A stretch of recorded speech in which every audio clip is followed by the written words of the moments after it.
Thank you, Madam Speaker. I thank the gentleman for yielding me this time, and I too rise in opposition to the Pay China First Act. And Madam Speaker, I, for the life of me, do not understand why we are even seriously considering this legislation, which would call for the default on our nation's financial obligations for the very first time in our nation's history, completely jeopardize the full faith and credit of the United States of America, jeopardize the economic recovery, which still needs help right now, and it would be the greatest unforced, self-inflicted wound that this body can commit against the U.S. economy in our nation's history.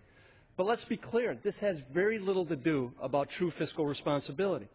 This issue, this legislation, is being driven by a very narrow bunch on the other side with a radical governing philosophy which basically says, I hate my government so much that I'm willing to jeopardize the full faith and credit of the United States and bring this economy down until we get our way.